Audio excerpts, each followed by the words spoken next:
Phone की घंटी तो सुनी मगर आलस की वजह से रजाई में ही लेटी रही। उसके पति राहुल को आखिर उठना ही पड़ा। दूसरे कमरे में पड़े फोन की घंटी बजती ही जा रही थी।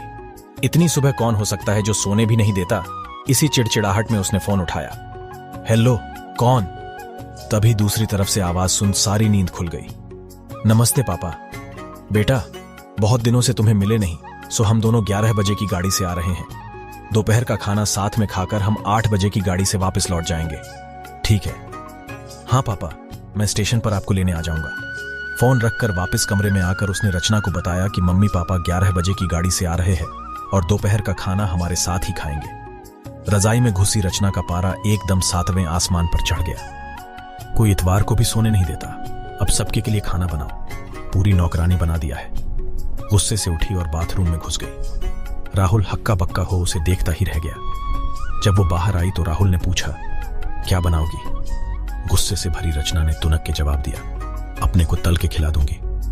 राहुल चुप रहा और मुस्कुराता हुआ तैयार होने में लग गया, स्टेशन जो जाना था।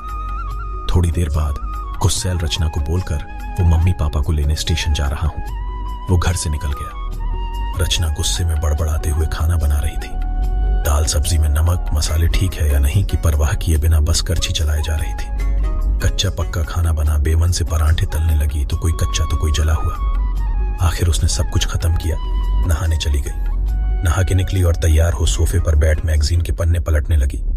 उसके मन में तो बस यह चल रहा था कि सारा संडे खराब कर दिया। बस अब तो आए, खाएं और वापस जाएं। थोड़ी देर में घर की घंटी बजी तो बड़े बेमन से उठी और दरवाजा खोला। दरवाजा खुलते ही उसकी आंखें हैरानी से फटी की फटी रह गई और मुंह से एक शब्द भी नहीं निकल सका। सामने राहुल के नहीं उसके अपने मम्मी पापा खड़े थे, जिन्हें राहुल स्टेशन से लाया था। मम्मी ने आगे बढ़कर उसे झिंझोड़ा, अरे क्या हुआ? इतनी हैरान परेशान क्यों लग रही है? क्या राहुल ने बताया नहीं कि हम आ रहे हैं? जैसे मानो रचना की नींद टूटी हो। नहीं मम्मी, इन्होंने तो बताया था, पर चलो आप अंदर तो आओ। राहुल तो अपनी मुस्कुराहट रोक नहीं पा रहा था। कुछ देर इधर उधर की बातें करने में बीत गया। थोड़ी देर बाद पापा ने कहा, रचना, गप्पे ही मारती रहोगी या कुछ खिलाओगी भी? यह सुन रचना को मानो सांप सूंघ गया हो। क्या करती? बेचारी को अपने हाथों ही से बनाए अध पक्के और जले हुए खाने को परोसना पड़ा।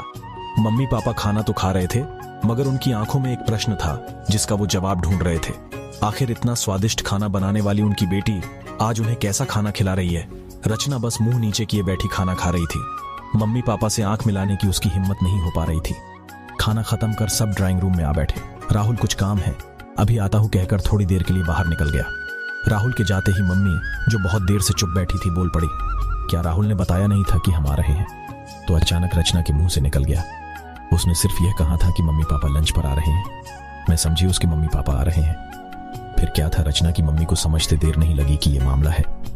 बहुत दुखी मन से उन्होंने रचना को समझाया, बेटी, हम हों या उसके मम्मी पापा, तुम्हें तो बराबर का सम्मान करना चाहिए। मम्मी पापा या कोई भी घर आए तो खुशी खुशी अपनी हैसियत के मुताबिक उसकी सेवा करो।